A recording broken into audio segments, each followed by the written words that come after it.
Boa tarde a todos. Meu nome é Márcio Arbex, eu sou diretor da Databricks. Gostaria só de garantir que estão todo mundo conectado, me escutam bem. Levanta a mão, por favor. Legal, muito obrigado. Bom, é um prazer imenso estar com vocês agora nessa tarde, né, acompanhando aqui as diversas trilhas que vão dar continuidade ao evento pela manhã. Nós estamos conectados então na trilha 1. Super à vontade para vocês ao longo da tarde estar mudando por outros temas, né, para vocês terem maior proveito aqui durante o nosso evento à tarde, tá? Bom, especificamente a nossa trilha aqui vai falar de governança e, claro, governança aplicado no mundo moderno que toca muitos conceitos de IA, tá? Então, na verdade, o que a gente tem hoje dentro de um cronograma que vai estar seguindo aqui a nossa tarde como um todo, né? E para vocês se programarem, tá? Então, basicamente aqui a gente vai estar falando sobre o Unity Catalog, que é a nossa feature específica que controla as governanças de dados, né? Dentro do mundo de dados e que toca toda a exposição desse dado para as linhas de negócio e também o ciclo de vida. E que a gente vai trazer um conteúdo da própria Databricks junto com um caso de uso do Nubank, tá? Na sequência, a gente vai trazer um parceiro que luta com essa jornada em termos de governança, que é a DataSide, tá? Com um caso específico da CRM Bônus. E a gente tem uma demo muito clara aqui para trazer a governança aplicada também dentro dos conceitos dos analíticos e IA dentro dessa jornada que pode facilitar as diversas formas de governança, não dentro do aspecto apenas de dados, mas do ciclo dentro do mundo analítico de exposição, tá? A gente tem um coffee break e na sequência a gente retorna com a DigiAge, que também é um parceiro nosso, trazendo um caso super legal da Congás, da jornada de governança dentro dessa trajetória. E o último caso nosso, que é da Databricks em si, aplicando aí os assistentes de governança, e vamos ter uma demonstração bem legal que vai contextualizar o capô, né, como a gente apresentou de manhã, em cima da demo que está ali em cima, que foi a terceira que a gente vai estar falando especificamente. Na sequência, a gente traz 2 casos de sucesso com a Serasa e também com a Prodress para exemplificar um pouco desse conteúdo, tá? Então, para dar a primeiro start aqui na nossa trilha, eu vou estar aqui chamando, na verdade, a Camila e a Jéssica, tá? Elas vão falar um pouco dessa feature chamada de Unity Catalog, desde a fundação até as melhores práticas. Então, Camila e Jéssica, por favor, se vocês puderem entrar no palco. Obrigado. Pessoal, estão em boas mãos. Daqui a pouquinho eu retorno. Olá a todos, prazer imenso estar aqui com vocês, boa tarde. Sou a Camila Queiroz, arquiteta de soluções Databricks. Antes de começar, só quero saber, vocês me ouvem bem? Joinha? Ótimo, valeu. E eu quero começar essa apresentação com uma pergunta para vocês. Na verdade, é um questionamento para vocês e para as empresas que vocês representam. Como que está o apetite ao risco de vocês sobre trazer novas ideias, sobre falar sobre inovação para novas ideias relacionadas a processos de negócios? E eu faço esse questionamento porque, geralmente, quando a gente começa as discussões sobre inovação, logo que imediatamente vem uma segunda discussão, que é relacionada a técnicas para mitigar riscos. E, geralmente, o resultado dessas conversas são novos controles e políticas para aplicar esses controles. O ponto é que, quando a gente está falando de inovação relacionada a dados e inteligência artificial, geralmente, vem perguntas relacionadas ao alicerce, à fundação que regem os dados, que é exatamente a governança de dados. E aí, surgem uma série de perguntas, né? Algumas perguntas relacionadas à qualidade de dados, ou sobre como que está o acesso dessas informações, quem está acessando as informações, as pessoas que estão acessando são as pessoas corretas? Ou então, uma outra pergunta que tem aparecido muito nos últimos 2, 3 anos, eu acho que vai ser aí uma tendência para os próximos anos, ainda mais com a vinda de AI generativa. Como que está a diversidade do meu dado? Existe algum tipo de viés que pode impactar o resultado final do meu produto? Ou até mesmo segurança da informação. Quais são as minhas informações mais preciosas? E essas informações correm risco de algum tipo de vazamento? Enfim, são uma série de perguntas, existem outras perguntas aqui no slide. E eu entendo que essas perguntas elas podem ser agrupadas em 3 grandes pilares que acabam regendo a governança de dados. O primeiro é o risco de conformidade, de compliance, de segurança da informação. O segundo ponto, que acaba sendo um desafio na parte de governança de dados, é você ter arquiteturas que acabam sendo refém de tecnologias proprietárias de fornecedores, que é o famoso lock-in. E o terceiro grande desafio está relacionado com a ineficiência operacional. Os seus processos aliados à sua arquitetura acabam engessando e dando uma lentidão na obtenção da informação para futuras análises. E quando a gente entra um pouco mais a fundo para entender o que pode trazer esses desafios, a gente começa a observar alguns pontos importantes. O primeiro deles é que, geralmente, as empresas possuem mais de um repositório de dados para armazenamento de informações.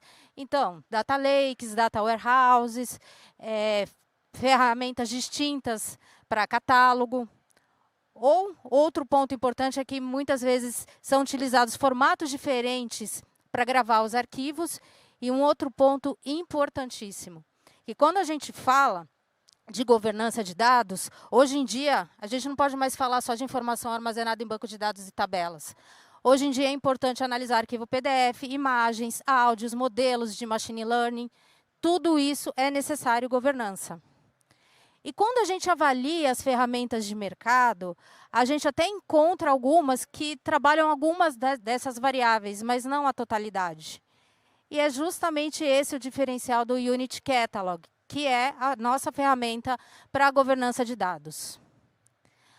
Algumas informações importantes e mensagens importantes que vale mencionar aqui. Quem estava aqui na parte da manhã provavelmente viu esse slide logo no começo, mas é muito interessante deixar aqui alguns pontos. O primeiro deles é que, quando a gente fala de governança dentro do Unit Catalog, não é apenas as informações que estão dentro da nossa arquitetura, mas sim informações externas, através de mecanismos de federação de dados, por exemplo.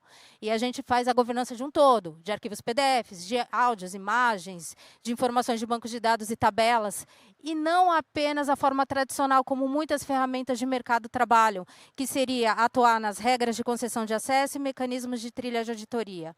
A gente consegue trabalhar muito bem a parte de colaboração, colocando informações pertinentes aos ativos, relacionadas às colunas, às tabelas, por exemplo, fazer uma classificação também com mecanismos mais sofisticados. A gente consegue compartilhar dados entre times ou até de formas externas. Também a gente consegue trabalhar a parte de qualidade de dados com o conceito de linhagem de dados, que é uma representação gráfica, onde você consegue identificar a interdependência dos objetos, por exemplo, dashboards que utilizam tabelas. Vocês conseguem visualizar graficamente isso.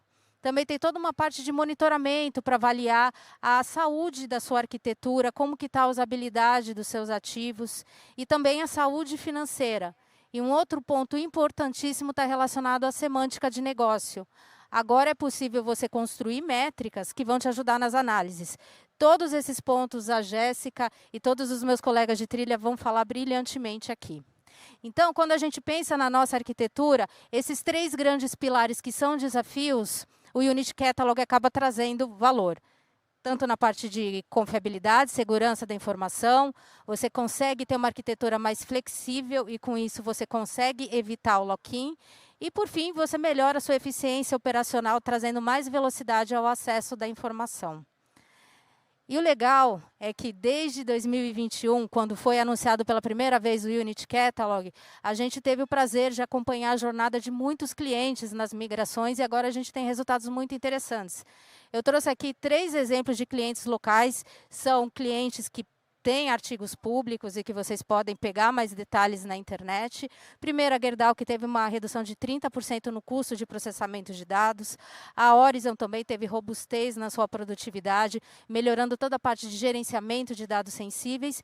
E o iFood, que trabalhou toda a parte de governança e qualidade de dados para conseguir democratizar as informações para mais de 2.000 funcionários. Agora eu passo a palavra para minha colega Jéssica, que vai detalhar mais a fundo as novidades relacionadas a esses 3 pilares de governança. Muito obrigada, gente. Obrigada, Camila. Então, para a gente começar aqui hoje, né, pessoal, preciso que vocês entendam um pouquinho da minha missão aqui. Então, eu fiquei aqui responsável por apresentar para vocês as capacidades aqui do Unity do mundo de governança e também as novidades que a gente tem do ano aí em relação a ele, tá? Então, eu sei que muitos de vocês aqui passaram pelo processo de migração para o Unity ou ainda estão passando. A gente falou muito sobre isso nos últimos anos e cada vez mais a gente tem visto como ele é essencial para o sucesso dos projetos de dados e inteligência artificial. Então, para a gente começar aqui, né, olhando ali os desafios que a Camila trouxe, vou falar um pouquinho sobre a parte de segurança e compliance com governança aqui para dados e inteligência artificial. E quando a gente fala de governança, é muito importante que a gente tenha uma visão de todo o nosso universo de dados, né? Então, mesmo aqueles clientes que já modernizaram sua arquitetura, estão usando Databricks para dados e IA, a gente sabe que todo mundo tem outros tipos de fonte, né? Então, sejam bases legadas, sejam as bases transacionais, sejam uma arquitetura também heterogênea, híbrida, com várias soluções ali trabalhando em conjunto, e é por isso que nós temos o Lakehouse Federation. Então, com o Lakehouse Federation, a gente consegue conectar com fontes externas por meio de conectores nativos que a gente vai lançando aí continuamente. E a partir dessa conexão, a gente consegue, né, interagir com esses dados dentro da plataforma Databricks e o processamento fica lá do lado da origem e a gente consegue, né, fazer análise e até mesmo cruzar esses dados externos com dados que estão aqui dentro da plataforma Databricks. Falando um pouquinho da parte de acesso, uma das arquiteturas que a gente mais tem visto nossos clientes buscarem, né, no mercado é a arquitetura Data Mesh. Então, com aquele conceito onde eu tenho uma responsabilidade, uma governança descentralizada, né? Então eu tenho um responsável por um domínio de dados e ele que vai definir quem pode ou quem não pode acessar esse determinado domínio, tá? E com essa funcionalidade nova aqui do Unity, a gente melhora muito essa experiência. Então, por meio da interface do Databricks, o usuário ele vai conseguir requisitar o acesso depois que ele encontrar aquele ativo que ele quer usar. A partir disso, o responsável vai ser notificado por meio de e-mail, Teams, Slack, e aí ele pode, né, conceder esse acesso de forma bem simples. Então, uma atividade que a gente vê muito demorando dias, né, passa a demorar horas ou até mesmo minutos com essa nova funcionalidade que a gente trouxe aqui para o Unity. Uma outra coisa que a gente tem evoluído bastante também é na parte de observabilidade e qualidade. Então, agora mais recentemente, a gente tem a possibilidade de fazer monitoramento de qualidade de dados de forma automática aqui na plataforma. Então, a gente vai olhar informações como, por exemplo, a completude do seu dado, quão atualizado ele está, e a partir dessas informações a gente vai trazer um indicador de qualidade ali dentro da interface do Databricks. Uma outra coisa que a gente está fazendo também de forma automática é a parte de classificação de dados sensíveis. Então, informações como telefone, endereço, elas serão ali automaticamente classificadas como informações sensíveis, né? Informações que podem identificar um usuário ali, e a partir disso vocês podem criar, por exemplo, uma política de acesso ou uma política de mascaramento baseada nessa tag de classificação que foi criada, né, automaticamente pela plataforma. Na parte de observabilidade, a gente também está evoluindo muito. Então, principalmente ali para quem administra, para quem está configurando, responsável pelo ambiente Databricks, agora a gente tem o painel do Unity Catalog Usage. Então, nesse painel, a gente vai conseguir ver informações como como que o ambiente está sendo usado, qual o custo de determinada funcionalidade ou determinada SKU aqui na plataforma. Tudo isso a gente disponibilizando, né, ali dentro da plataforma. Ainda, né, nesse mundo de segurança, é muito importante que a gente seja capaz de saber não só quem está acessando o dado, mas como que esse dado está sendo acessado, né? Então, é para isso que a gente tem esse painel de linhagem de dados. Então, aqui de forma visual, eu consigo saber como que o meu dado está se desenvolvendo ali dentro da plataforma. Então, se eu estiver usando uma arquitetura medalhão, por exemplo, eu sei, né, que tabelas ali bronze estão dando origem a tabelas prata, que geram uma tabela ouro, e que caem ali posteriormente num painel ou dentro de um modelo de machine learning. Eu consigo acompanhar tudo isso na interface de linhagem de dados, inclusive olhando para dados que estão fora da plataforma. Então, se eu tiver, por exemplo, um SQL Server ali, usando federação, ele também vai aparecer aqui na interface de linhagem de dados, tá? Agora, né, o segundo desafio ali que a Camila trouxe, agora eu vou continuar mostrando aqui para vocês como que a gente endereça, é um dos maiores desafios que a gente tem visto também, que é como superar ecossistemas fechados, né, e como que a plataforma Databricks oferece interoperabilidade entre plataformas. Então, não sei se vocês sabem, né, mas no ano passado o Unity Catalog ele se tornou uma solução open source. Então, reforçando mais uma vez o nosso compromisso com a comunidade, a gente doou esse produto para a comunidade e a gente desenvolveu também uma API completa para que a gente consiga interagir de forma externa com dados aqui do Unity. Então, eu consigo, por exemplo, ler, listar, gerenciar permissões usando essa API aqui que a gente disponibiliza do Unity, tá?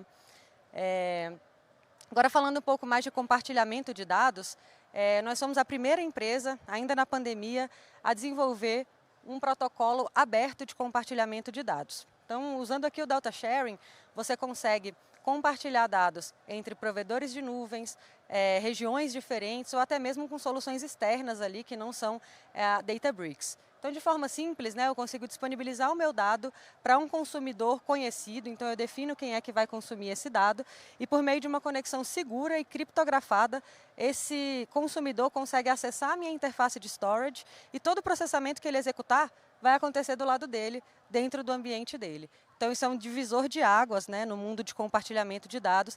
E a gente tem clientes usando o Delta Sharing hoje, inclusive para fazer monetização de dados. Então, faz um contrato privado ali com outro cliente e faz o compartilhamento usando o Delta Sharing. Já falando de colaboração, as Clean Rooms, elas levam a colaboração para outro nível. Então, imagina que você tem um parceiro que você quer colaborar ali dentro de um ambiente com ele, mas você quer manter a privacidade. Então, por exemplo, você quer medir a interseção de clientes ou fazer a validação de uma campanha, mas sem abrir mão ali da sua privacidade, sem expor os seus dados brutos. As Clean Rooms, elas existem para isso. Então, nesse ambiente, eu consigo colaborar com um parceiro, né, fazer todo o processo que eu preciso e somente os dados agregados ou os dados permitidos vão ficar disponíveis ali para o meu parceiro no final desse trabalho. Ainda nesse mundo, né, a gente ainda não finalizou esse tema de colaboração e compartilhamento, a gente atingiu aí no último ano a marca de mais de 15 mil clientes globais, né, usando o Databricks. E o Marketplace aqui, ele é uma vitrine aberta para todos esses clientes que nós temos. Então aqui, como vocês podem perceber, a gente tem clientes de várias indústrias compartilhando ativos por meio do nosso Marketplace, de forma gratuita ou não. E aqui também vocês vão encontrar aceleradores de projetos. Então, se você está planejando fazer algum projeto, por exemplo, de detecção de fraude, alguma coisa específica, a gente tem construído ali projetos fim a fim, levando em conta as melhores práticas e disponibilizando também no nosso Marketplace para uso. Agora, por último aqui, mas não menos importante, o último desafio que a gente comentou, que é trazer eficiência, né, aumentar a eficiência com inteligência integrada. Então, no início da manhã ali, a gente viu o Salles falando bastante sobre as capacidades de inteligência artificial que nós temos embutidas aqui na plataforma, e é isso que eu vou detalhar um pouquinho mais para vocês. Então, aqui no Databricks a gente tem assistentes para tudo, né? Então, desde me ajudar a usar melhor a plataforma, ou ler, construir, depurar, né? Ou até mesmo converter códigos usando esses assistentes. Então, para vocês terem uma ideia, a gente tem cliente, por exemplo, que está usando esses assistentes de IA aqui da Databricks para converter código de Procedure para PySpark e usar isso aqui dentro da plataforma e vem funcionando muito bem, tá? O segundo ponto que nós temos é que a gente também está melhorando bastante a nossa interface, né, trazendo novas funcionalidades.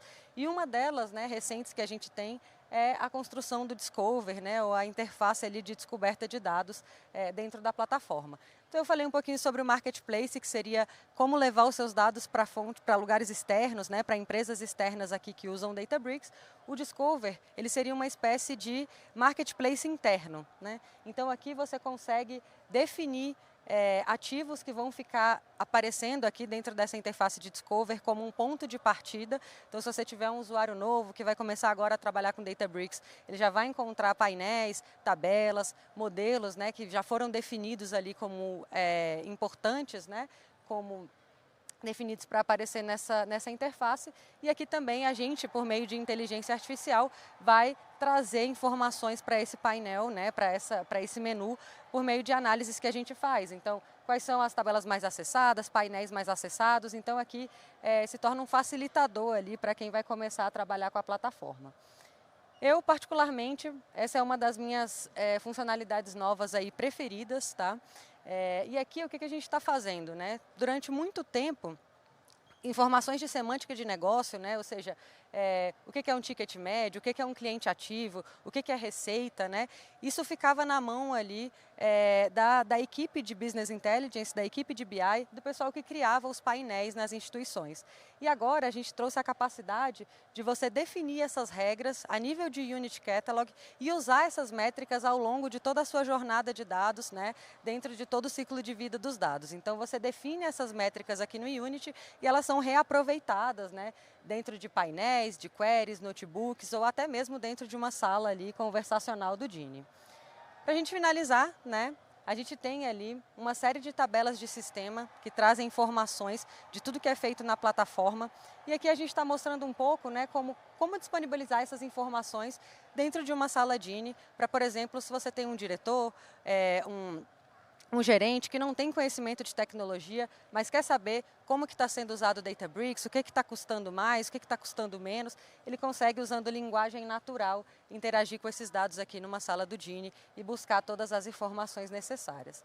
Então, para a gente, né, só fazer um apanhado aqui de tudo que foi dito, o Unity ele olha para todos esses ativos, né, de forma completa ali, também trazendo a integração com fontes externas por meio tanto de federação quanto com as APIs ali para consumo, tá? E agora, pessoal, finalizei aqui a minha parte e vou convidar ao palco o Juliano do Nubank, que vai contar a experiência deles de migração para o Unity. Então, eles passaram por toda essa jornada e vão contar para vocês também tudo que eles ganharam, né, e tudo que o Unity trouxe de benefício ali para eles depois dessa migração. Muito obrigada por todo mundo que está assistindo aqui. Muito obrigado. Olá, pessoal. Muito boa tarde. Eu estou muito feliz de estar aqui hoje. É um prazer fazer essa apresentação para vocês. E eu queria contar um pouquinho mais sobre como que a gente faz o uso do Unity Catalog aqui no Nubank para melhorar todo o nosso processo de governança, segurança e experiência do usuário. Bom, então eu sou Juliano. Eu sou Engineering Manager aqui no Nubank. É um prazer estar aqui com vocês. Eu sou Engineering Manager dentro do escopo de Data Consumption aqui no Nubank, que basicamente é a nossa plataforma de consumo de dados. E hoje eu estou completando ali mais ou menos uns 9 anos dentro da área de dados. Eu já passei primariamente por times de plataforma, e principalmente muito focado sempre nas áreas de negócio, principalmente focado em suportar áreas de negócio que precisavam desenvolver seus projetos de dados.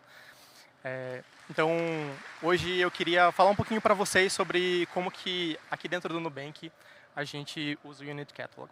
Mas antes de eu falar sobre como a gente usa o Unity Catalog como um todo, eu queria falar um pouquinho sobre o Nubank. Bom, o Nubank ele foi fundado em 2013 e ele é hoje uma das maiores plataformas de serviços financeiros digitais do mundo. A gente, apenas ali pouco mais de 10 anos depois da fundação da empresa, a gente é uma das maiores instituições da América Latina em número de clientes. Hoje a gente tem mais de 123 mil clientes, 123 milhões de clientes espalhados pelo Brasil, pelo México e pela Colômbia.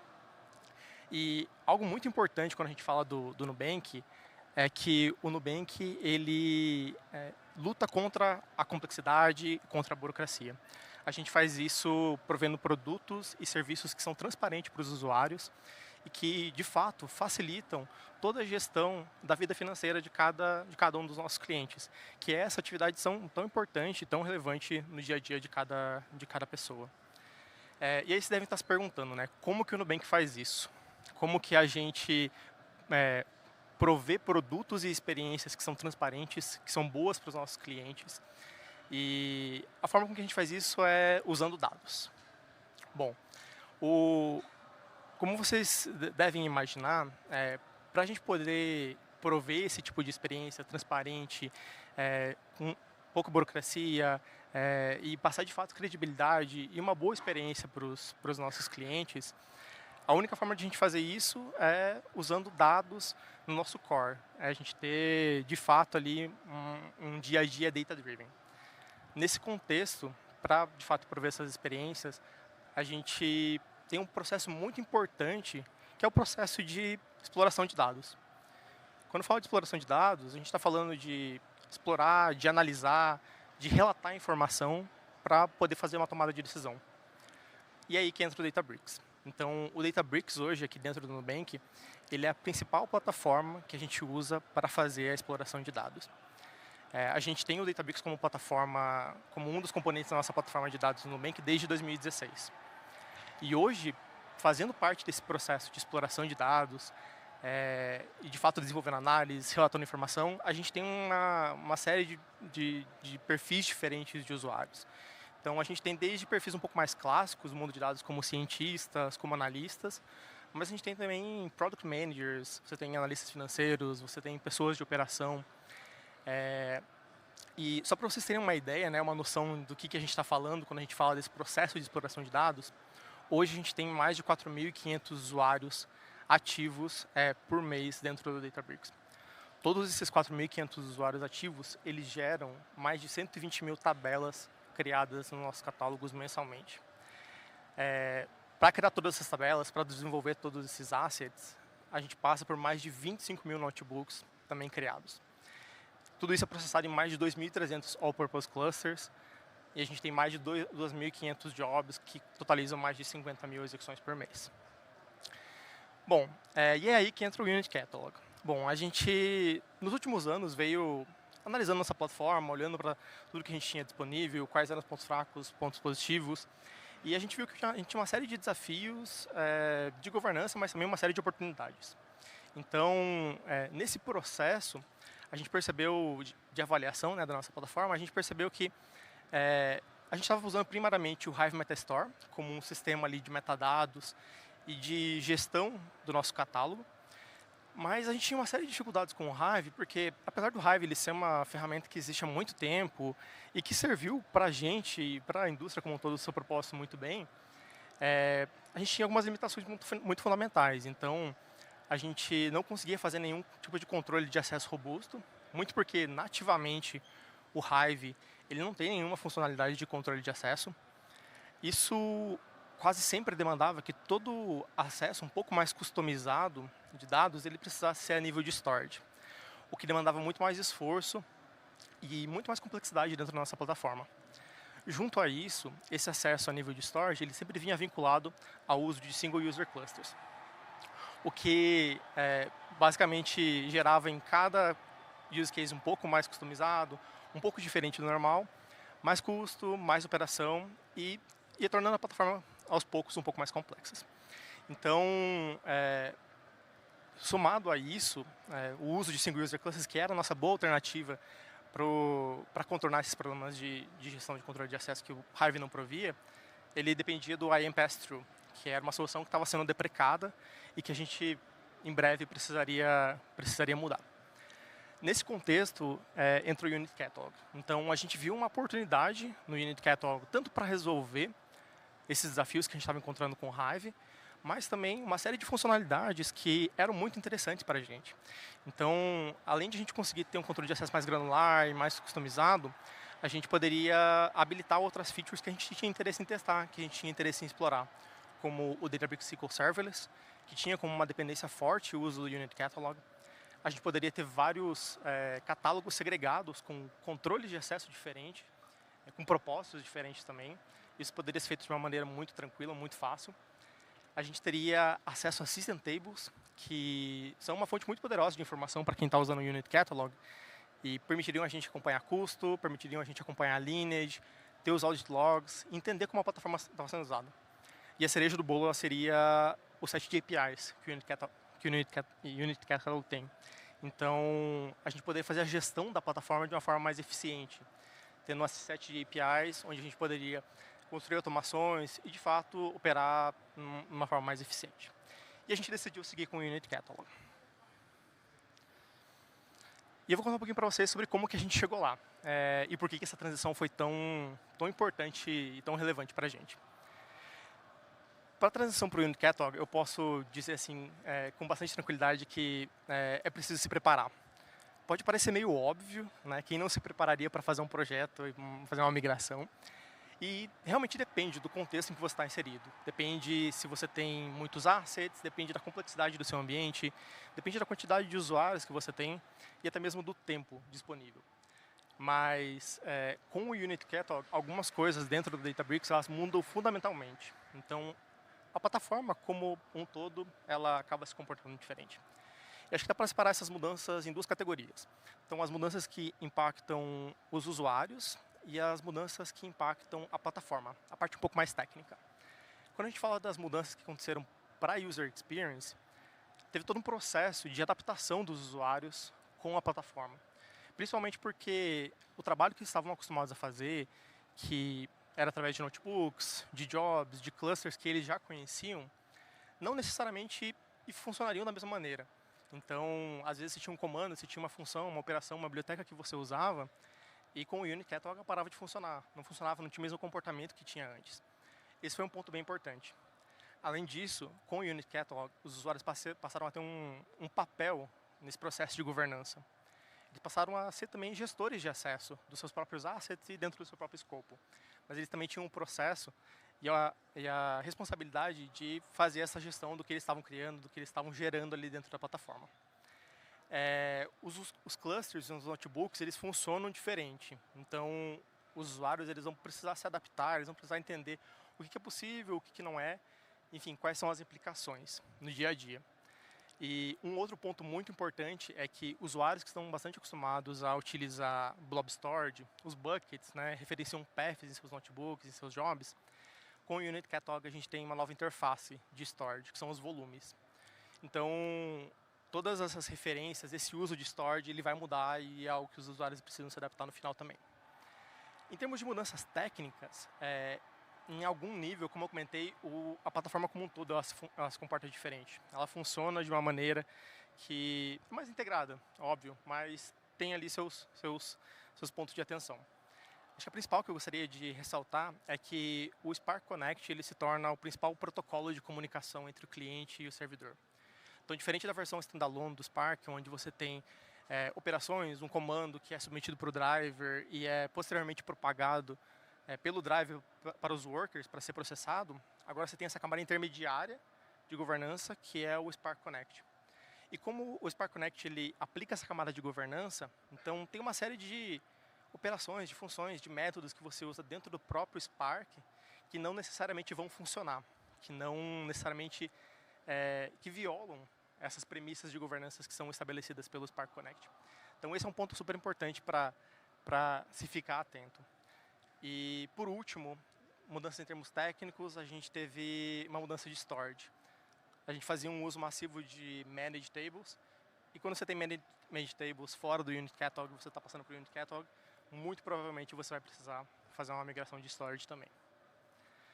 Mas, bom, como que a gente executou essa mudança, né? Como que a gente fez isso em escala, impactando basicamente a empresa inteira e todas as suas áreas de negócio? Eu posso dizer que a gente começou fazendo um levantamento de tudo que era mais importante, de todos os assets que a gente tinha na plataforma. Então, basicamente, fazendo um inventário. A gente passou por um processo de comunicação com os usuários, onde a gente deu visibilidade para eles de tudo que estava mudando, de o que eles poderiam esperar e de como que a plataforma se comportaria. Feito isso, tendo o inventário, a gente executou um cleanup, a gente entendeu o que era mais importante, o que precisava ser migrado de fato, para a gente ter algum nível de priorização, dado que, como eu mostrei, a gente tem uma quantidade muito grande de assets, um uso muito massivo da plataforma. Então, esse processo de priorização ele foi super relevante para garantir que a gente estava, de fato, atacando o que era mais importante para a gente. Quando a gente fez isso, começou uma verdadeira operação. A gente teve o time de plataforma, a gente teve os nossos usuários, a gente teve consultoria, a gente teve AI agents. Então, eu posso dizer que a gente tentou de tudo e a gente fez de tudo para operacionalizar essa migração.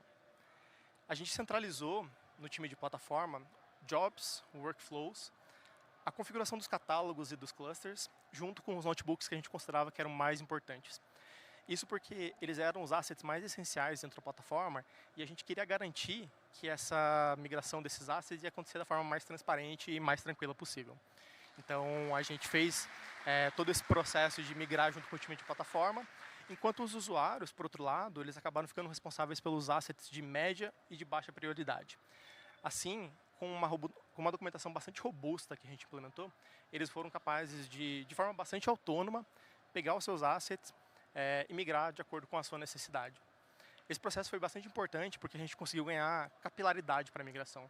Ou seja, a gente conseguiu mais apoio e mais suporte dos próprios usuários em migrar coisas que eles consideravam importantes. Mas, bom, a gente executou a migração. A gente tomou a decisão de ir para o Unity, a gente executou a migração.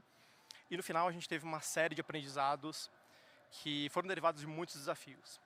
A gente teve alguns bons percalços no meio do caminho. Acho que o principal desafio de todos, e que não foi nem um pouco trivial, foi a mudança de código. Basicamente, com a implementação do Spark Connect, quando você tem o Spark Connect, como eu comentei, várias dessa camada de governança, ela tem algumas implicações em termos de código. Código que para de funcionar, bibliotecas que não funcionam. E para a gente, essas breaking changes, principalmente para uma codebase que é majoritariamente em escala, como é o caso do Nubank, foi bem difícil a gente conseguir lidar. A gente tinha o desejo e almejava inicialmente ir completamente para shared clusters, mas ao longo do caminho a gente acabou abordando uma abordagem um pouco mais híbrida, em que a gente usa shared clusters, mas a gente tem também os group clusters, principalmente por conta dessas limitações, que a gente tentou até o último minuto. A gente tentou resolver por conta, a gente falou com o time do Databricks, nós falamos com os experts em Spark Connect, nós falamos com core committers do Spark, e mesmo assim a gente não conseguiu resolver. Então, infelizmente, isso não foi possível, mas a gente acabou resolvendo o nosso problema com uma abordagem um pouco mais híbrida. Um outro desafio que a gente não estava mapeando lá no começo da migração foi essa migração de storage que eu comentei, a aplicação dos volumes. Isso pode parecer trivial quando se tem algumas dezenas de buckets e o seu dado está sendo principalmente centralizado neles, mas quando você parte para uma plataforma que tem várias centenas de buckets, isso se torna um desafio bem grande, especialmente quando isso está centralizado em um único time, que requer permissões especiais, como é o caso dos volumes. Mas algo muito interessante que aconteceu durante a migração foi que a gente teve a oportunidade de entender um pouco melhor como a plataforma era usada. Nesse processo de fazer inventário, de levantar todos os assets que a gente tinha na plataforma, foi como se a gente levantasse o tapete e a gente desse uma chacoalhada. E aí a gente viu como, de fato, o Databricks ele era utilizado, quais eram os use cases que estavam na plataforma, como os usuários interagiam com ela no dia a dia. E isso foi um aprendizado enorme para a gente entender todos os corner cases, todas as implicações, tudo que acontece na plataforma, para poder tomar melhores decisões no futuro, para poder endereçar certos pain points que a gente identificou durante esse processo de migração. E por último, acho que um grande desafio também que realmente depende da abordagem que você escolhe para fazer a migração foi os custos. Os custos eles podem aumentar, então provavelmente você vai duplicar clusters, você vai duplicar jobs em caso você esteja saindo de um Hive Metastore ou de outro componente, mas é algo que você deve estar preparado. Em termos de aprendizados, a gente teve aprendizados muito valiosos. A primeira que eu gostaria de ressaltar é que a gente entendeu uma natureza mais efêmera dos notebooks. Até aquele momento, a gente entendia que os códigos escritos em notebooks, eles eram, de certa forma, permanentes, eles eram super importantes para os usuários. Mas enquanto a gente levantava o tapete e olhava o que tinha lá embaixo, a gente viu que vários dos notebooks criados eram muitas vezes códigos que foram criados com um propósito específico e que eles não iam ser utilizados no futuro. Então, acho que isso trouxe para a gente uma perspectiva de como que a plataforma também é utilizada e do tipo de ação que a gente pode ter de limpeza, de organização até mesmo dos nossos próprios dados para garantir que a gente está sempre com a plataforma mais organizada de forma mais eficiente. Teve um outro impacto que a gente viu, aprendizado muito importante, que numa plataforma desse tamanho, com essa quantidade de usuários, basicamente qualquer mudança, qualquer pequeno ajuste, nova feature ou problema que você tenha, ele tem um impacto massivo. Então, a gente percebeu que todas as nossas mudanças, os nossos releases, qualquer coisa que a gente está fazendo na plataforma, ela de fato impacta a user experience, ela bloqueia pessoas, ela atrapalha o trabalho, basicamente, de quem está usando ali a plataforma. E eu acho que a gente aprendeu melhor como que isso funciona e quais são os tipos de ações que a gente precisa tomar no futuro para garantir que menos desses impactos aconteçam e que eles cheguem no usuário final. E acho que, por último, a gente ter um mínimo de monitoramento sobre o ambiente do Databricks ajuda muito. O mínimo de observabilidade que você tenha e de entendimento de como a plataforma está sendo usada, ele vai facilitar muito esse processo de migração e a tomada de decisão ao longo dos meses. Bom, mas afinal, depois que a gente executou a migração, a gente aprendeu bastante onde que a gente está hoje.